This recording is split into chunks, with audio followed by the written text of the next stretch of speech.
তো hey guys, আসসালামু আলাইকুম। তোমরা সবাই দেখতে পাচ্ছ এই যে আমাদের বাড়ি, এই যে আমাদের বাড়ির ভিতরে একটি গোলাপ ফুল। তো সবাই দেখতে থাকো। এই যে গোলাপ ফুল, এটা খুবই সুন্দর, লাল না?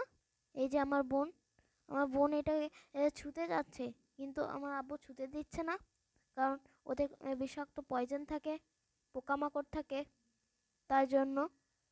তো এই যে দেখো কি সুন্দর না? আলহামদুলিল্লাহ, আমাদের বাড়ির জিনিসপত্র অনেক সুন্দর হয়। এই যে লাল, এটা লাল টুকটুকি গোলাপ, এটা আমার আম্মুর গোলাপ, আমার আম্মুরই গাছ এটা।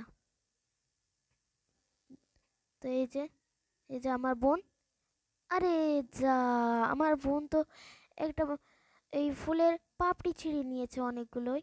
এই যে দেখো গাইস, আমার বোন তো অনেকগুলো পাপড়ি ছিঁড়ে নিয়েছে। তো যাই হোক, তো এবার আমরা সবাই যাবো এবার বাইরে। তো সবাই দেখতে থাকো, আমার চ্যানেলটাকে লাইক, সাবস্ক্রাইব এবং শেয়ারও করে দেবে।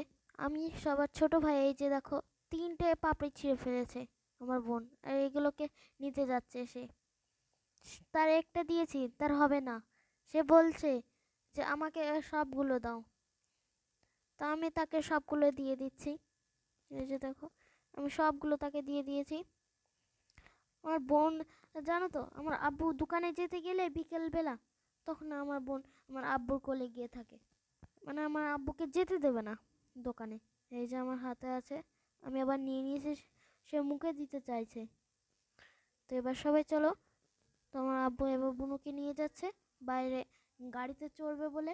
এই যে, তো সবাই আমি হচ্ছি সবার ছোট ভাই। তো সবাই আমার চ্যানেলটাকে লাইক, সাবস্ক্রাইব এবং শেয়ারও করে দেবে বন্ধুরা। সবাই আমাকে 1 মিলিয়ন সাবস্ক্রাইব করে দিও, তাহলে আমি এর পরের ভিডিওটাও নিয়ে আসতে পারবো। 1 মিলিয়ন সাবস্ক্রাইব হলে একটা আমার পরিবার তৈরি হয়ে যাবে, ইউটিউব পরিবার। তো এই যে দেখো, আমার বোন আমার কোলে আসতে যাচ্ছে না, দেখেছো? আমার বোনও আমার কোলে আসতেই যাচ্ছে না। এই যে দেখো আমার বোন, আলহামদুলিল্লাহ কি সুন্দর।